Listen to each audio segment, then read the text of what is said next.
Super ಇದೆ. ಇಷ್ಟ ಆಯ್ತಾ? ಚೆನ್ನಾಗಿದೆಲ್ಲ.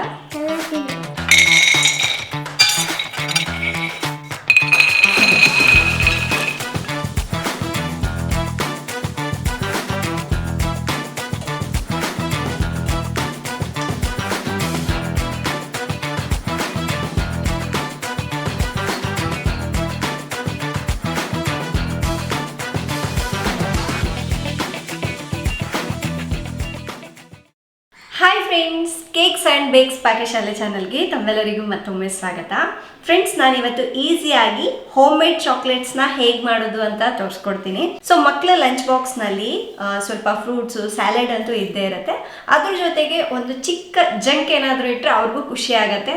ಆ ಕೊಡೋ ಜಂಕ್ ಏನೋ ನಾವು ಮನೇಲೇ ಮಾಡೋದ್ರಿಂದ ಸೊ ಒಂದು 50% ನಾವು ಹೆಲ್ದಿಯಾಗಿ ಮಾಡ್ಕೊಡೋದ್ರಿಂದ ಮಕ್ಕಳಿಗೂ ಇಷ್ಟ ಆಗುತ್ತೆ, ಜೊತೆಗೆ ನಾವು ಮಾಡಿರ್ತೀವಲ್ವ, ಸೊ ನಮಗೂ ಖುಷಿ ಆಗುತ್ತಲ್ವ.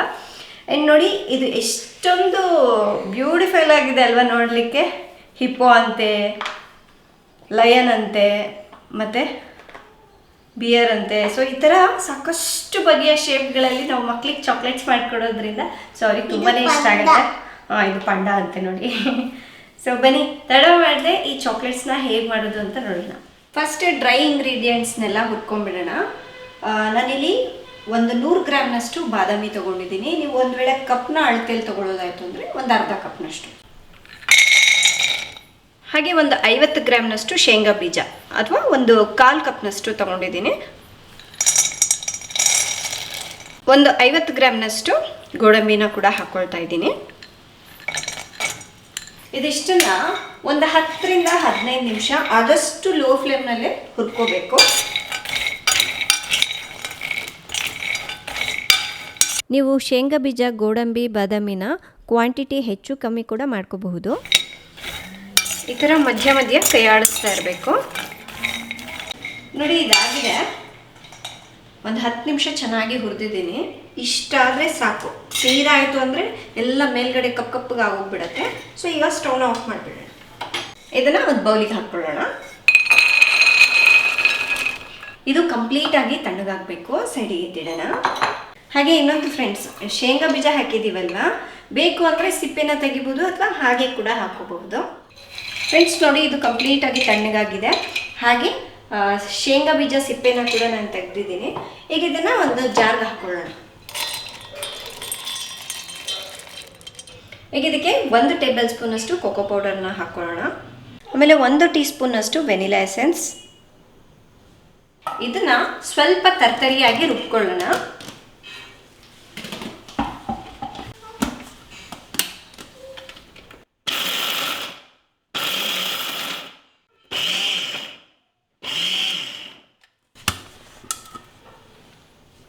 ನೋಡಿ, ಈ ಥರ ಸ್ವಲ್ಪ ತರ್ತರಿಯಾಗಿ ಇರಬೇಕು. ಈಗ ಇದನ್ನು ಒಂದು ಬೌಲ್ಗೆ ಹಾಕ್ಕೊಳ್ಳೋಣ.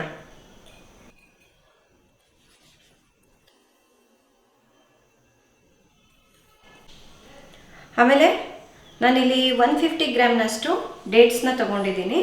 ಸೊ ಡೇಟ್ಸ್ ಬಂದುಬಿಟ್ಟು ತೀರಾ ಡ್ರೈ ಆಗಿರಬಾರ್ದು, ಈ ಥರ ಸಾಫ್ಟ್ ಆಗಿರಬೇಕು. ಅದನ್ನು ಬೀಜನೆಲ್ಲ ತೆಗೆದುಬಿಟ್ಟು ಈ ಥರ ಮುರಿದ್ಬಿಟ್ಟು ಇದನ್ನು ಕೂಡ ಜಾರ್ಗೆ ಹಾಕ್ಕೊಂಡ್ಬಿಡೋಣ. ಇದನ್ನು ಕೂಡ ಅಷ್ಟೇ ನೀರೇನೋ ಹಾಕ್ತಲೇ ಗ್ರೈಂಡ್ ಮಾಡ್ಕೋಬೇಕು.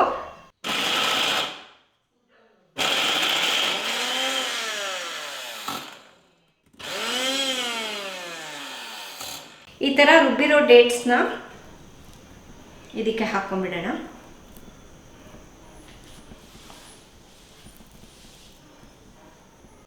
ಈಗ ಇದನ್ನು ಮಿಕ್ಸ್ ಮಾಡ್ಕೊಂಡ್ಬಿಡೋಣ.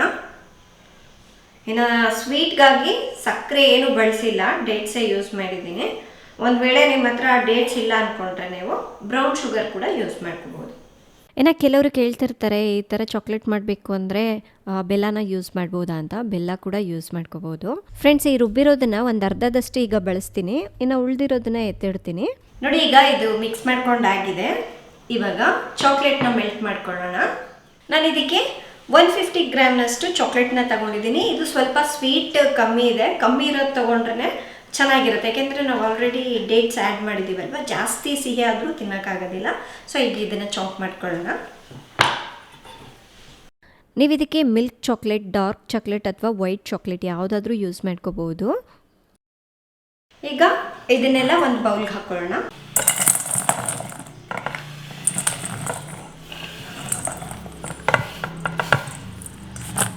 ಈಗ ಡಬಲ್ ಬಾಯ್ಲಿಂಗ್ ಮೆಥಡ್ನಲ್ಲಿ ಇದನ್ನು ಮೆಲ್ಟ್ ಮಾಡ್ಕೋಬೇಕು. ನೋಡಿ ನಿಧಾನಕ್ಕೆ ಮೆಲ್ಟ್ ಆಗ್ತಾ ಇದೆ ಅಲ್ವಾ. ಒಂದು 2 ಮಿನಿಟ್ಸ್ಗೆ ಇದನ್ನು ಮಿಕ್ಸ್ ಮಾಡ್ತಾ ಇರಬೇಕು. ನೋಡಿ ಚಾಕ್ಲೇಟ್ ಈ ರೀತಿ ಮೆಲ್ಟ್ ಮಾಡ್ಕೋಬೇಕು.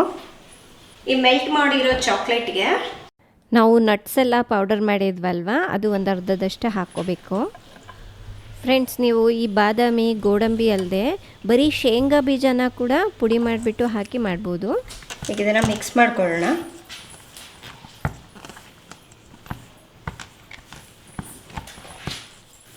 ನೋಡಿ ಎಲ್ಲವುದು ಹಾಕಿ ಈ ಥರ ಮಿಕ್ಸ್ ಮಾಡ್ಕೊಂಡ್ಬಿಡ್ಬೇಕು.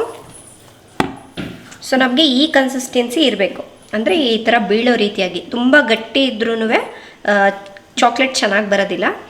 ಸೊ ಈಗ ಇದು ರೆಡಿ ಆಗಿದೆ. ಇನ್ನು ಸ್ವಲ್ಪ ಉಳಿದಿದೆ ಇದು. ಇದನ್ನು ಬೇಕು ಅಂದರೆ ಹಾಗೆ ಫ್ರಿಜ್ನಲ್ಲಿ ಎತ್ತಿಟ್ಕೊಂಡು ಮತ್ತೆ ಯಾವಾಗಲಾದ್ರೂ ನಾವು ಚಾಕ್ಲೇಟ್ ಮಾಡಬೇಕಿತ್ತು ಅಂದರೆ ಸೊ ಒಂದು 20 ಡೇಸ್ವರೆಗೂ ಇದನ್ನು ಸ್ಟೋರ್ ಮಾಡಿಕೊಂಡು ಇಡ್ಬೋದು. ಚಾಕ್ಲೇಟ್ ಮಾಡಬೇಕಾದ್ರೆ ತೆಗೆದುಬಿಟ್ಟು ಜಸ್ಟ್ ಚಾಕ್ಲೇಟ್ ಮಿಕ್ಸ್ ಮಾಡಿಬಿಟ್ಟು ಮೋಲ್ಡ್ಗೆ ಹಾಕಿದ್ರೆ ಆಯಿತು. ಸೊ ನಾನು ಸ್ವಲ್ಪ ಜಾಸ್ತಿ ಕ್ವಾಂಟಿಟಿ ಮಾಡಿ ಇಟ್ಕೊಂಡಿದ್ದೀನಿ. ಸೊ ಯಾವಾಗ ಅದು ಚಾಕ್ಲೇಟ್ ಖಾಲಿ ಆಗುತ್ತಲ್ವ ಅದನ್ನು ಮತ್ತೆ ಇದನ್ನು ಯೂಸ್ ಮಾಡಿಕೊಂಡು ಮಾಡ್ಕೊಳ್ತೀನಿ. ಸೊ ಈಗ ನಾವು ಮೆಲ್ಟ್ ಮಾಡಿರೋಂತಹ ಚಾಕ್ಲೇಟಲ್ಲಿ ಡ್ರೈ ಫ್ರೂಟ್ಸ್ದು ಪೌಡರ್ ಎಲ್ಲ ಹಾಕಿದ್ವಲ್ವ, ಈಗ ಮೋಲ್ಡಿಗೆ ಹಾಕೊಳ್ಳೋಣ. ನಮಗೆ ಮಾರ್ಕೆಟ್ನಲ್ಲಿ ಈ ಥರ ಕ್ಯೂಟ್ ಆಗಿರೋಂತಹ ಮೋಲ್ಡ್ಗಳು ಸಿಗುತ್ತೆ, ಸಿಲಿಕಾನ್ ಮೋಲ್ಡು. ಮಕ್ಳಿಗೆ ತುಂಬಾ ಇಷ್ಟ ಆಗುತ್ತೆ ಈ ಥರ ಡಿಫ್ರೆಂಟ್ ಶೇಪ್ಸ್ ಇತ್ತು ಅಂದರೆ. ಸೊ ನನ್ನ ಹತ್ರ ಕೆಲವೊಂದು ಮೋಲ್ಡ್ಸ್ ಇದೆ, ಅದಕ್ಕೆ ಹಾಕ್ತಾ ಇದ್ದೀನಿ. ಮುರಿದೋಗ್ಬಿಟ್ಟಿದೆಯಾ? ಇರಲಿ ಬಿಡು. ಫ್ರೆಂಡ್ಸ್, ಈ ರೆಡಿ ಮಾಡಿರೋ ಚಾಕ್ಲೇಟ್ನ ನೀವು ಒಂದು 20 ಡೇಸ್ವರೆಗೂ ಫ್ರಿಜ್ನಲ್ಲಿ ಇಟ್ಕೊಂಡು ಸ್ಟೋರ್ ಮಾಡಿ ಯೂಸ್ ಮಾಡ್ಕೋಬೋದು. ಮಕ್ಕಳಿರೋ ಮನೇಲಂತೂ 20 ಡೇಸ್ ಇರಲ್ಲ ಅಂದ್ಕೊಳ್ಳಿ. ನಮ್ಮ ಚಿನಿಮಾಗೆ ಹೊರಗಡೆ ಸಿಗೋ ಚಾಕ್ಲೇಟ್ಗಿಂತ ಮನೇಲಿ ಮಾಡೋ ಈ ಚಾಕ್ಲೇಟ್ ತುಂಬಾ ಇಷ್ಟ ಆಗುತ್ತೆ. ಏಕೆಂದರೆ ಅದು ತಿನ್ನುವಾಗ ಸ್ವಲ್ಪ ಕ್ರಿಸ್ಪಿ ಆಗಿರುತ್ತಲ್ವ, ಅದು ತುಂಬ ಇಷ್ಟ ಆಗುತ್ತೆ. ಅದ್ರ ಜೊತೆಗೆ ಆ ಕ್ಯೂಟ್ ಶೇಪ್ಗಳಿದೆಲ್ವ, ತಿನ್ನಬೇಕು ಅಂತ ಹೇಳಿ ಇನ್ನಷ್ಟು ಜಾಸ್ತಿ ಇಂಟ್ರೆಸ್ಟ್ ಬರುತ್ತೆ. ನಿಮ್ಮ ಹತ್ರ ಇದೆ ಅಲ್ಲ, ಯಾವುದೇ ಮೋಲ್ಡ್ ಇದ್ದರೂ ಕೂಡ ನೀವು ಈ ಥರ ಮಾಡ್ಕೋಬೋದು. ಒಂದು ವೇಳೆ ಮೋಲ್ಡ್ ಇಲ್ಲ ಅಂದರೆ ಬಟರ್ ಪೇಪರ್ ಮೇಲೆ ನೀವು ರೆಡಿ ಮಾಡಿರೋ ಚಾಕ್ಲೇಟ್ನೆಲ್ಲ ಹಾಕಿ ಸ್ಪ್ರೆಡ್ ಮಾಡಿಕೊಂಡು ಫ್ರಿಜ್ನಲ್ಲಿಟ್ಟು ಆ ನಂತರ ಬೇಕು ಅಂದರೆ ಚಿಕ್ಕ ಪೀಸಸ್ ಆಗಿ ಕಟ್ ಮಾಡ್ಕೋಬೋದು. ಚಾಕ್ಲೇಟ್ನೆಲ್ಲ ಮೋಲ್ಡ್ಗೆ ಹಾಕಿದ್ಮೇಲೆ ಈ ಥರ ಈವನ್ ಆಗಿ ಸ್ಪ್ರೆಡ್ ಮಾಡಬೇಕು. ಎಕ್ಸ್ಟ್ರಾ ಏನಿದೆಯೋ ಅದನ್ನೆಲ್ಲ ತೆಗೆದುಬಿಡಬೇಕು. ನೋಡಿ ಇದು ಹಾಕಿದ್ಮೇಲೆ ಈ ರೀತಿಯಾಗಿರುತ್ತೆ. ಈಗ ಇದನ್ನು ಒಂದು 15 ನಿಮಿಷ ಫ್ರಿಜ್ನಲ್ಲಿ ಇಡಬೇಕು. ಸೊ ಫ್ರಿಜ್ನಲ್ಲಿ ಇಡ್ತೀನಿ. ಇದೇ ರೀತಿಯಾಗಿ ಎಲ್ಲ ಮೋಲ್ಡ್ಗಳಿಗೂ ಹಾಕಿ ರೆಡಿ ಮಾಡ್ಕೊಳ್ಬೇಕಾಗತ್ತೆ. ಫ್ರೆಂಡ್ಸ್ ನೋಡಿ ಇದು ಕಂಪ್ಲೀಟಾಗಿ ಸೆಟ್ ಆಗಿದೆ. ಸೊ ಈಗ ಮೋಲ್ಡಿಂದ ತೆಗೆಯೋಣ.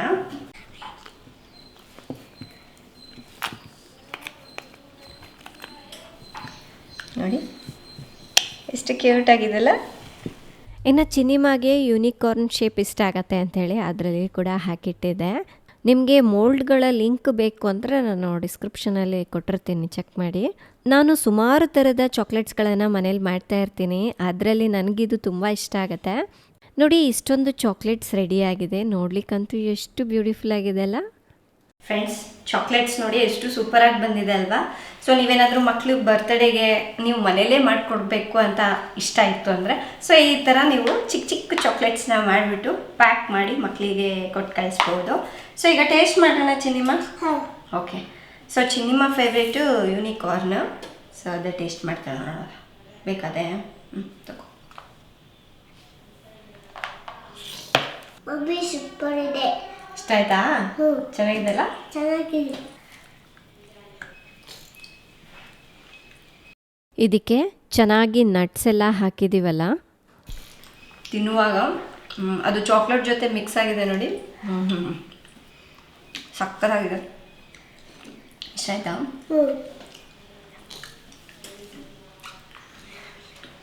ನಾನು ಅವಾಗವಾಗ ಅವಳ ಸ್ನ್ಯಾಕ್ ಬಾಕ್ಸಿಗೆ ಅಂದರೆ ಒಂದು ದಿವಸ ಬಿಟ್ಟು ಒಂದು ದಿವಸ ಒಂದೊಂದೇ ಹಾಕಿ ಕಳಿಸ್ತೀನಿ. ಸೊ ಇವತ್ತು ನಿಮ್ಮ ಜೊತೆ ಇದು ಶೇರ್ ಮಾಡಬೇಕು ಅಂತ ಅನ್ನಿಸ್ತು. ಹಾಗೆ ನಾನು ಕೂಡ ಖಾಲಿ ಆಗಿದೆ ಅಂತ ಹೇಳಿ ಮಾಡ್ತಾಯಿದ್ದೆ, ರೆಸಿಪಿ ಶೇರ್ ಮಾಡಿದೆ. ಸೊ ನೋಡಿದ್ರಲ್ವಾ ಫ್ರೆಂಡ್ಸ್, ಎಷ್ಟು ಈಸಿಯಾಗಿ ಈ ಹೋಮ್ ಮೇಡ್ ಚಾಕ್ಲೇಟ್ಸ್ನ ಮಾಡ್ಬೋದು ಅಂತ. ಸೊ ನೀವು ಕೂಡ ಮಾಡಿ ನಿಮ್ಮ ಮಕ್ಕಳಿಗೆ ತಿನ್ನಿಸಿ, ತುಂಬ ಇಷ್ಟ ಆಗುತ್ತೆ. ಸೊ ಇವತ್ತಿನ ಈ ರೆಸಿಪಿ ಇಷ್ಟ ಆದರೆ ಪ್ಲೀಸ್ ಲೈಕ್ ಮಾಡಿ, ಶೇರ್ ಮಾಡಿ. ನಾಳೆ ಇನ್ನೊಂದು ಹೊಸ ರೆಸಿಪಿಯೊಂದಿಗೆ ಮತ್ತೆ ಸಿಗ್ತೀನಿ. ಅಲ್ಲಿವರೆಗೂ ಟೇಕ್ ಕೇರ್, ಬಾಯ್.